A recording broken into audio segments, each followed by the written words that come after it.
Welcome to Confessions of a Cleaning Business Owner. And this week's topic is, are you Aldi or are you Waitrose? I've got Louise here with me to discuss this, what has become a bit of a hot topic in the last week on social media. So I'm looking forward to this one. Hi, Louise. Hello. So you released this, didn't you? Tell us what it was that we are discussing. So I created a masterclass, and as part of my research, well, the masterclass was on pricing for profit. So it was helping our members make sure their pricing is set right to build a profitable, sustainable business. It's what we're all about at the DCBN. And I did some research as part of creating the masterclass, and I found on the Which website, they do every single month, they compare supermarket prices for the same 55 items, and they do it on a monthly basis. And I found for November 2024 that the comparison was that they compared all the supermarkets and they compared these 55 items, and they discovered that Aldi and Waitrose were the cheapest. Aldi was the cheapest. Waitrose was the most expensive by 26% for the same items. Waitrose was 26% more expensive. So I went onto social media as part of some of the marketing that I do, or generating interest in what we do and the masterclasses. And I put a post out comparing, basically saying that this was the fact, that Aldi versus Waitrose on 55 items, it was 26% different in price. And I did a little bit of a comparison to the cleaning industry in that £15 an hour and £19 an hour, that's a 26% difference. £19 an hour and £24 an hour, that's a 26% difference. And I just kind of said, look, if you attract the right clients and you deliver a great service, then you can potentially charge more than perhaps somebody that's not attracting the right clients and not delivering great service. It created a bit of a furore because people thought I was dissing Aldi. And I wasn't dissing Aldi, and that I was saying that anybody that was cheaper wasn't as good. And it was interesting also, I got a lot of support, people going, actually, that's a really interesting comparison and an interesting way of looking at why we price how we do and what people get for their money and the value that we bring. And Billy, I did create a little bit of interesting conversations, put it that way.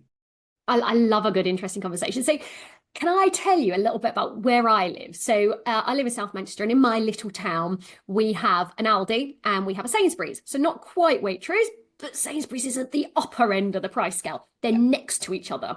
And I thought they were pretty similar, just Sainsbury's was a bit more expensive. And so I started shopping at Aldi. I always go in my shopping list. I worked at recipes, and oh my God, my family are just kicking off about it because they don't like the condiments. So tomato ketchup's not as good, mayonnaise is not as good, and apparently these are the be all and end all. So this went on, I shopped there for about 3-4 months. Anyway, I had a boycott from my family and I had to start shopping at Sainsbury's. And the decision was they would rather, my husband was like, I will pay 30% more, shop at Sainsbury's because I will happily pay the 30, and it is about 30%. I'd be lucky to pay 26% more. We are paying about 30% more because people want what they want, and they just were sick of having the Aldi things that they felt on a taste test were not as good. And so my family decided they wanted to pay more. Now I get it. We're not on the breadline. They can pay 30% more. And I have a slightly different take on this, sticking to the supermarkets before we go on to pricing. So we obviously produce honey. I think I've talked about this in the last couple of podcasts. And I put out a post a couple of weeks ago comparing Aldi honey recipe. But there is all over the news, there is articles. They tested 26 supermarket honeys, of which 25 were adulterated. So it's not real honey. It's added with various Chinese, probably Chinese, but could be other countries, rice syrups and designer syrups, but it's not honey. And 25 out of 26 supermarket honeys failed the test for real honey. 100% of local British honeys pass the test for real honey. So we know if you buy from your local beekeeper, it's real. But what that brought up in a slightly different industry is that we are not paying enough. Supermarkets are not giving us real food. Olive oil, milk, honey, they are the most adulterated products. And what we're seeing in supermarkets, actually, the food is too cheap. And this shouldn't be a debate we're having on a cleaning podcast. But actually, what they say is cheap honey isn't real honey isn't cheap. Unfortunately, we are so used to getting cheap items in supermarkets. It is damaging our health and it isn't real. So I don't even know where I stand on price on this one. What's the point of buying food that gives us as a filler that is giving us various health difficulties and things? I agree. And actually, it's, you know, since moving to France, food here is way more expensive. Okay.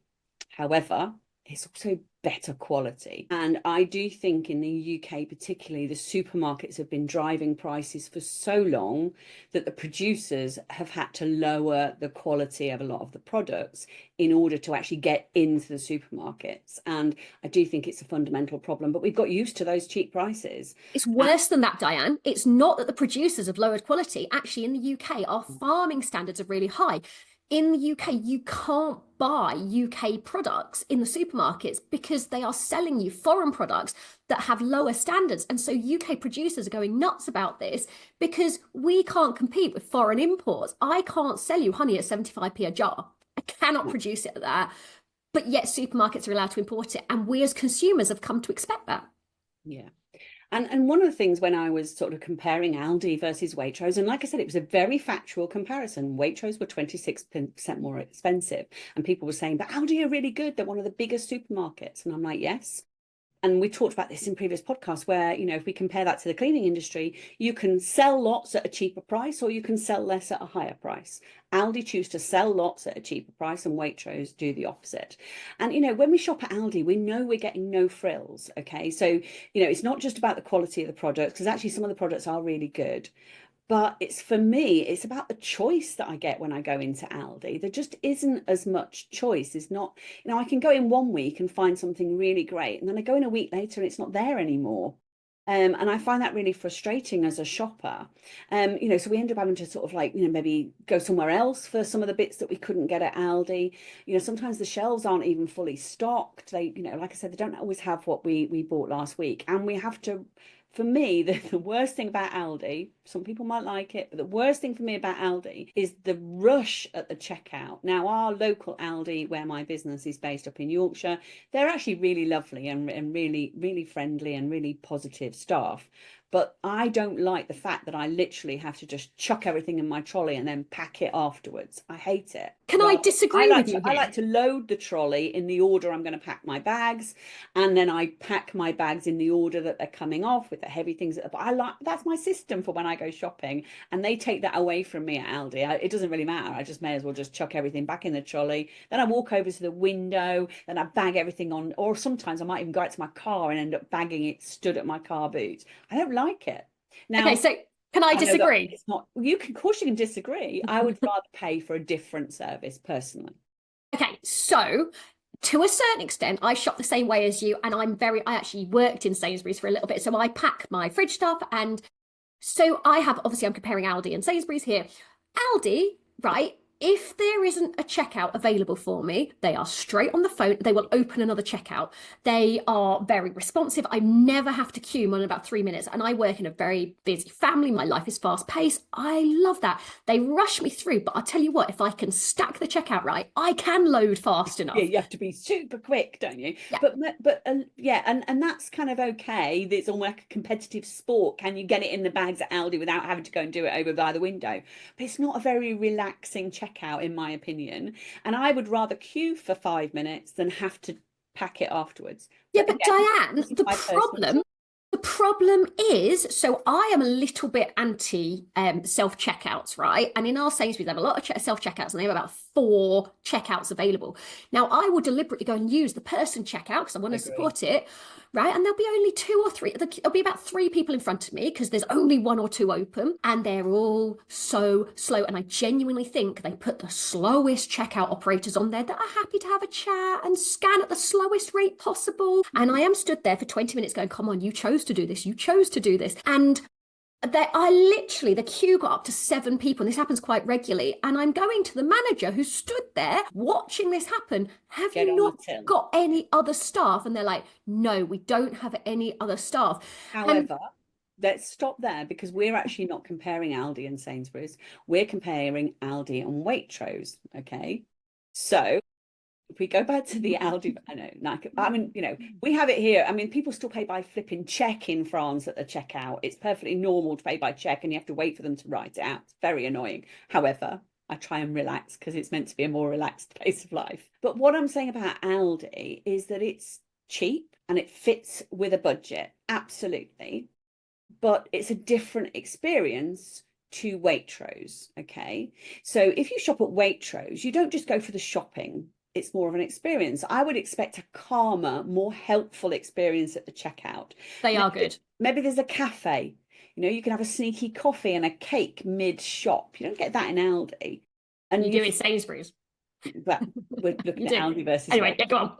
And your favorites are usually always in stock. So if you buy something one week and you love it, you know it's not going to have changed because it was discounted the previous week. It's going to still be there. You know, they'll give you recipe cards, and their own brands are actually really delicious and sometimes nicer than the main brands. And if you've got special dietary requirements, you can get that in Waitrose without compromising on taste. Whereas there's supply from Aldi on those sorts of things are either limited or not always available. And also you talked about, sourcing of food and imports and lower quality.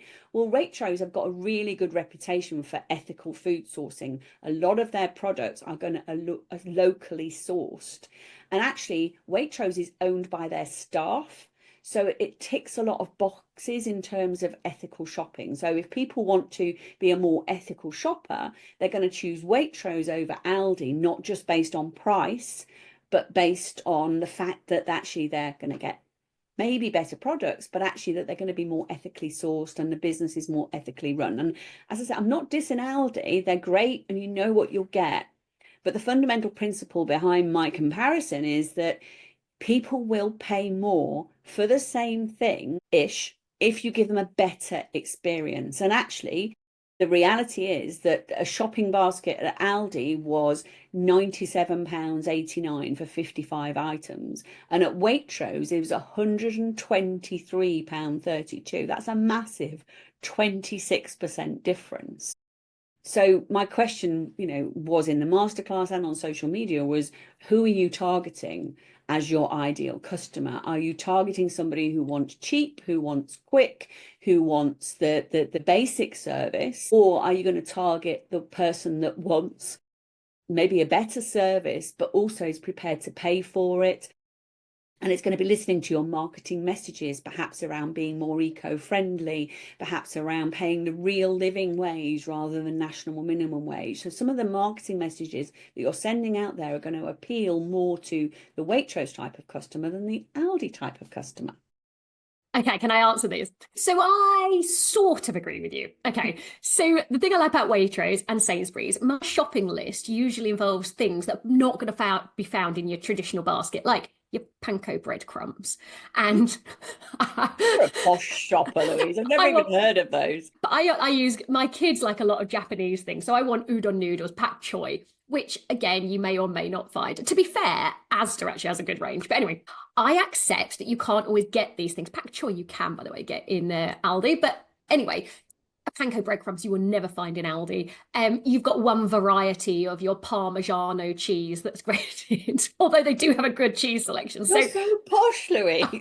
No, Parmesan is not even posh. We're not even going for the real Parmesan. But anyway, whatever. Waitrose are likely to have a real cheese counter and you can get it in whatever quantity. So, I love Waitrose. The only reason I don't shop at Waitrose is one, it's really expensive, and two, it's actually about 4 miles away from me and I can't always be asked. So I go to Sainsbury's. And I think, somebody actually said on the social media post that I put out, I don't shop at Waitrose, it's too expensive. And I went, I don't shop at Waitrose either. It's too expensive for me. I'm not Waitrose's target market. Now, if I went into Waitrose, I'd probably enjoy the experience more than going to Aldi. But I'm not target market. But I'm not target market for Ferrari either. But I would like to think that my cleaning business is aiming more at perhaps not a Ferrari customer, but at the high end. And that I know we can deliver a premium service. Just because I'm not target market doesn't mean I don't understand the principles of this and how it can work. But what I think can be brought in nicely is, you're right, Waitrose target a different market to Aldi. Actually, I think Aldi just target everyone. But anyway, you only have to look at the cake wars. What was the M&S cake called that is all over? And Aldi's marketing is fantastic. They really connect with people. But I think what this brings in is A lot of people, when they start cleaning businesses, they don't know whether their area, should they be charging high? Should they be charging low? Can the area sustain them? And if I look at my particular area and I look at South Manchester, we've probably got, if I talk about 4 distinct towns, so we've got your Hale, your Altrincham, your Sale, and your Urmston. I'll look at those ones. Hale is full of footballers. We've got Booths, we've got Waitrose, and there is an Asda as well. But those are your 3. Oh no, sorry, you've only really got Waitrose and Booths, and they are expensive. Booths. So no Superdrug, no Aldi. No. So we move into Altrincham and we've got Tesco, Sainsbury's and Asda. So at this point, you're a mile away and it's getting more your middle of the range. As we move into Sale, you've got Aldi, you've got Tesco's and a smaller Sainsbury's. And as we move into Urmston, which gets even cheaper, we've got Aldi and Sainsbury's. But what I'm seeing across the whole lot of those areas, you have got the expensive supermarkets all the way through. So what it's saying to me is, yes, we've got cheaper options. So there will be people that if I position myself as expensive, they will never buy from me because they are always going to shop at your cheaper range. But what I'm also seeing is the middle people that are saying, I will buy all the shopping I can at Aldi, but then I'm going to the expensive shops because I want my panko breadcrumbs. I'm not going to compromise. I'm buying my Riverford veg box, which is a big one around here, but I also need some of my basics to pack out my kids' lunch boxes and things. Yeah. And I think that's the key here, isn't it? Is that it doesn't matter what your area is, there will be customers there that will pay for premium service and premium products. And there'll be customers there that, will want the cheaper end. And there'll be those in the middle that will, depending on what the service or project is, will make choices. But what I think I would look at, so I look at my area and I go, my area can sustain the premium supermarkets, they can sustain a premium cleaning service, right? If I was going to an area and there's a particular area that gets brought up again and again and again, and you see this in the groups, have you heard of Boston, Lincolnshire? Yes. Have you been there? So I've been there, right? Actually, it's quite a nice area. It's in very remote. It's very nice. And I'm being told again and again and again, you cannot charge more than £14. There are nice shops around there. And one of my very good friends is a dentist who actually lives around there. And she's like, I can't find a good cleaner for love nor money. I'll pay whatever it costs. I earn a decent wage. I'll pay it. And yet the cleaners are coming going, I can't get decent money. And yet the customers are going, I can't get decent cleaners. Charge more, give a better quality, and you'll get the better customers. They're there. They're definitely there. But I think what would be really interesting is the people that are saying, I can't charge more in my area. Well, have you got an expensive supermarket? Have you got a cleaning franchise that's operating? Is there a Starbucks? Is there a Costa Coffee? And is it really busy? People, as long as there are people that will pay for premium products, then you can exist. I think, in my opinion, there's not many places in the UK where there is not a premium shop. I'm going to think of one where I go regularly. I have never seen anyone in Rill complaining that there is no Waitrose or Booths. There is. And I say this with love because we spend a lot of time and have family there. You can buy cheap just about everything. You cannot buy premium there. I would not start a cleaning company in Rill, North Wales. Have you been, Diane?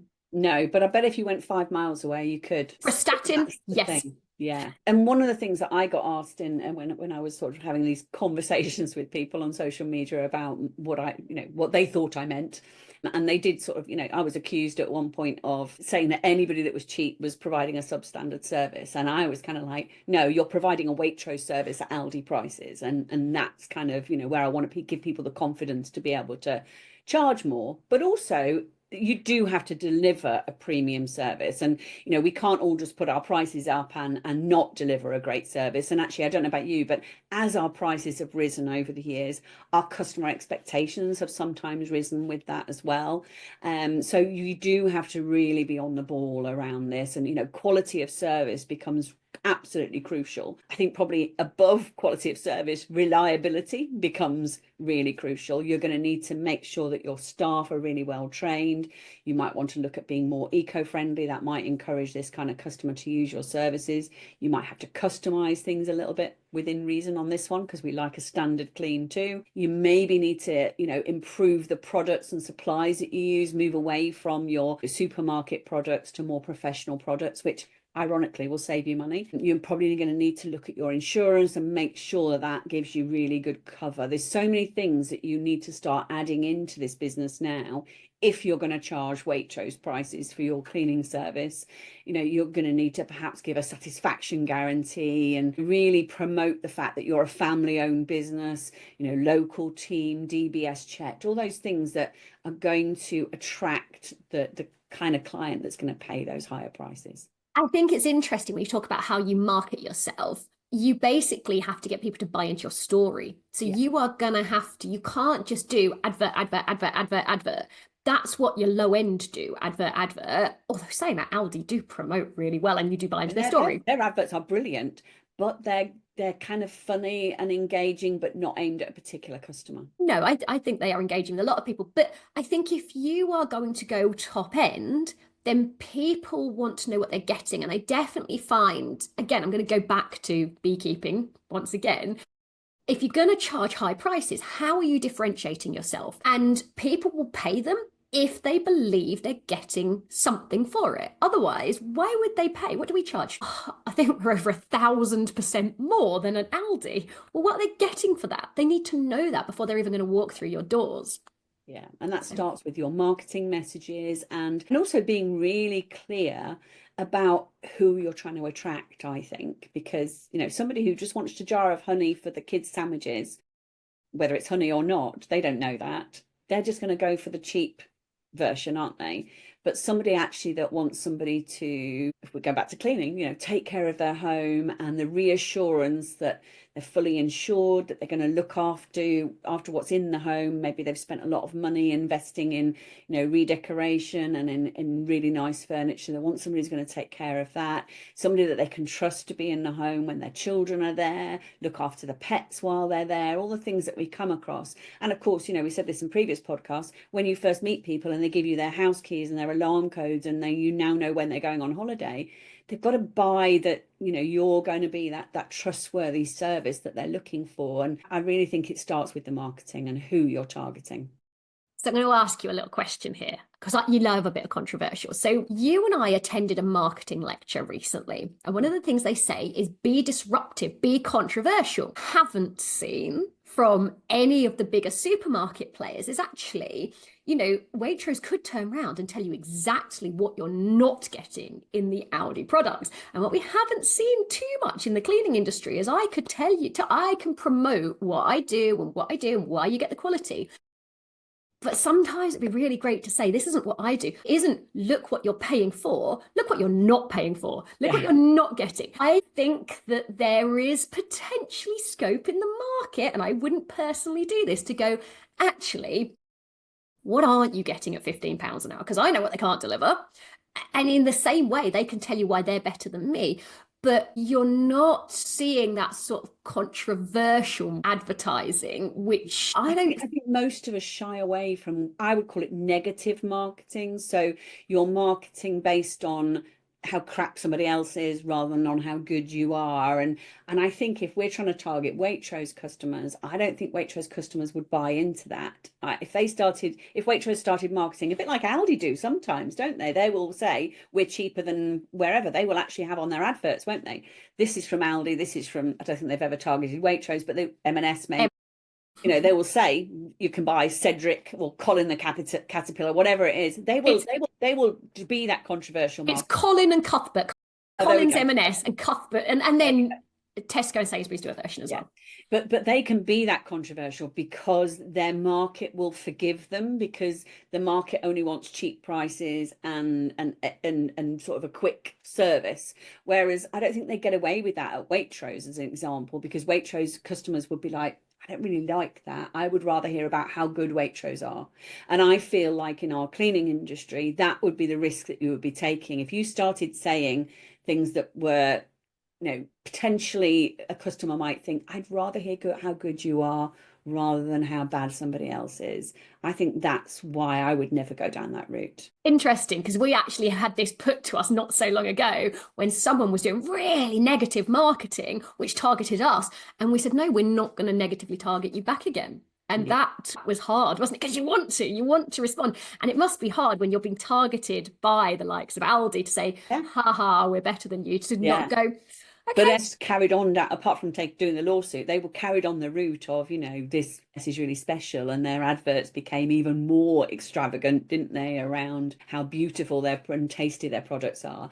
And I think also it's always important to remember that whatever you're putting out there marketing wise, who is watching and listening.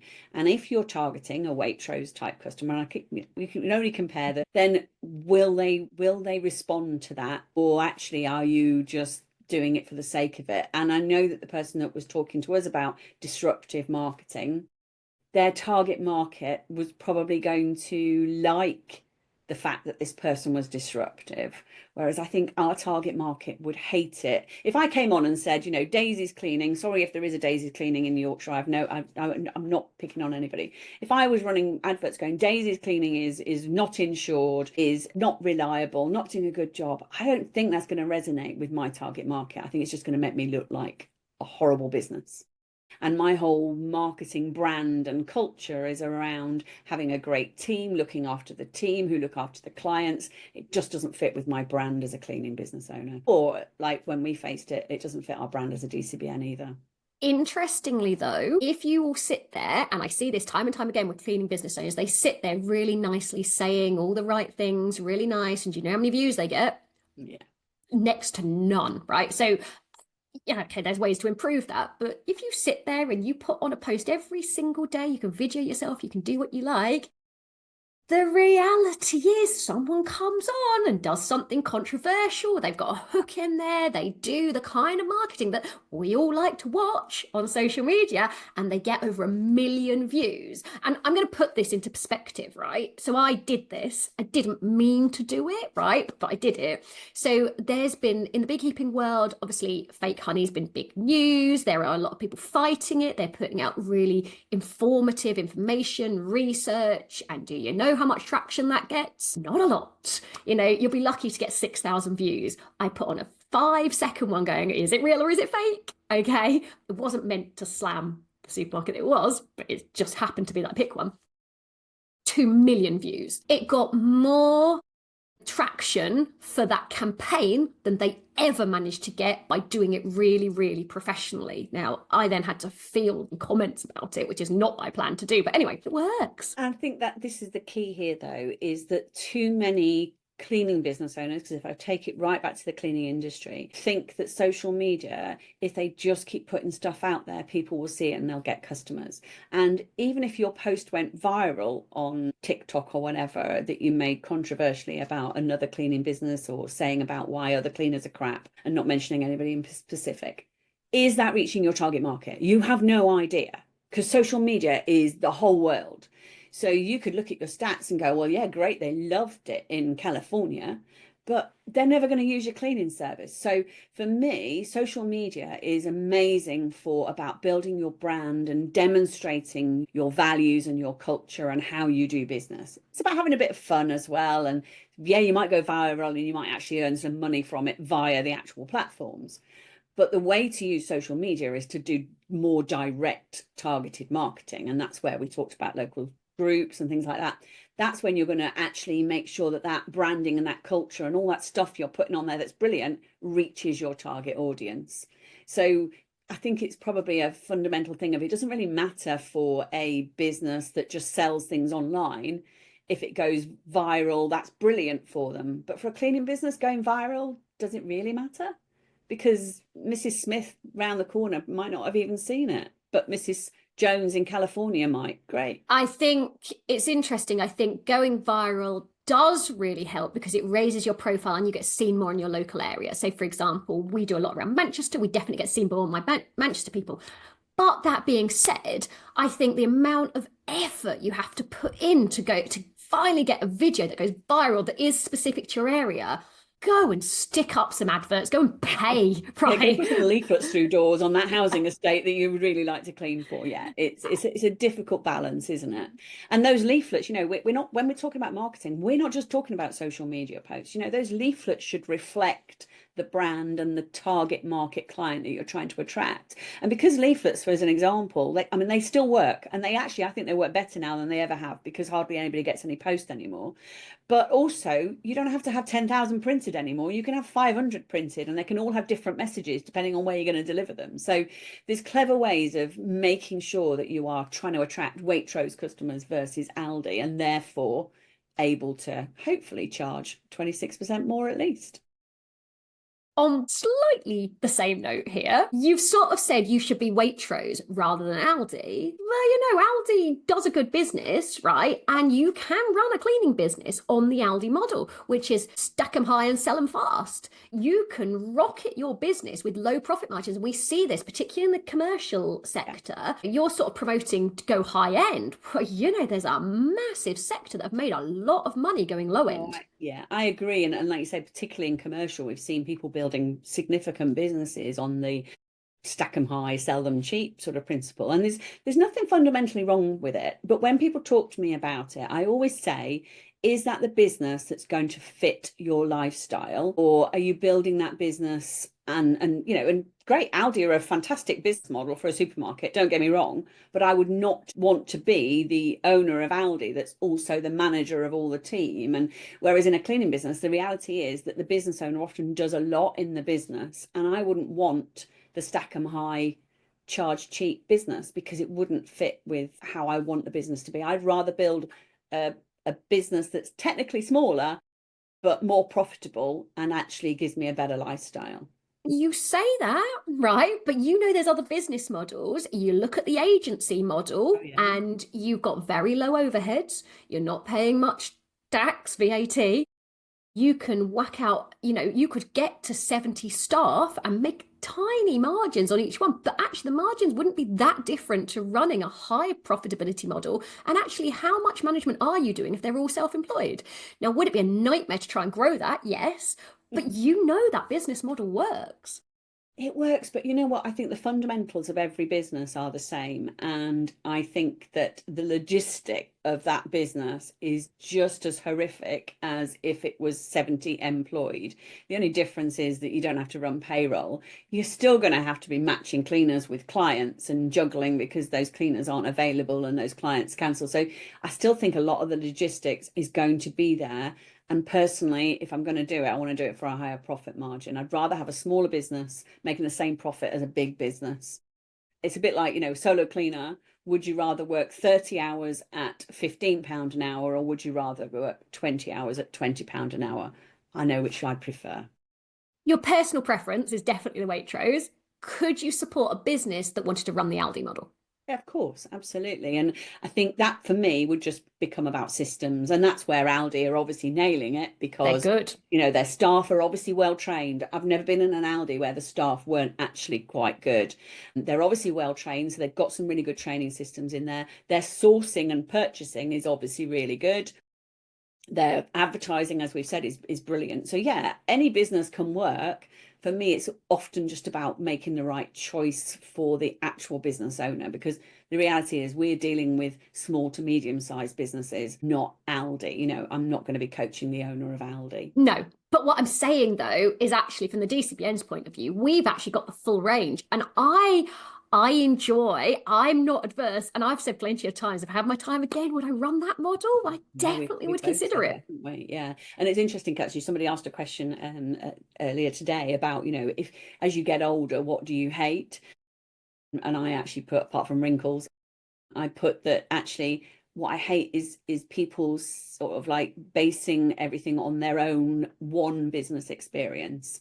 And what I love actually about being part of the DCBN is we get to see lots of different models, lots of types of businesses, lots of different business people, and we get to learn from them all, as well as then obviously share our experience based on not just our own businesses, but other people's experiences as well. So yeah, it's like an ever evolving learning experience, isn't it? And I think the nice thing about both of us is we bring a lot of experience from other industries as well. So it's all very well to say, yes, we are both experienced in the cleaning industry, but, I like a product, you like investment and properties and renovations and things. It's amazing how similar other industries can be. And again, we've both worked in other industries. So yeah, I like being at the Waitrose end. It's easier, it's nicer, it's politer, I've got my panko breadcrumbs. I can give every extra. I like it. It's nice. Could I run the Aldi end? Would I enjoy it? Do you know, I think I would. And I'd be running on. I'd enjoy the scale of it, and yeah, that, you know, if I had all those systems in place, it could actually make serious money. But I do prefer an easier life as well. So yeah, I'm going to do the Waitrose end, definitely. I would much rather target those customers for my business as it is right now, and unless I have a radical change of mind, I doubt that's going to change in the near future. But hopefully everybody's enjoyed listening a little bit about it. Please don't think that I don't like Aldi, and because I don't shop at either. I live in France, and yeah, we do have Aldi over here, but I don't go in it because they never have what I want. So, but I'm not dissing them. They're a really good business model, but not necessarily the right business model for my cleaning business.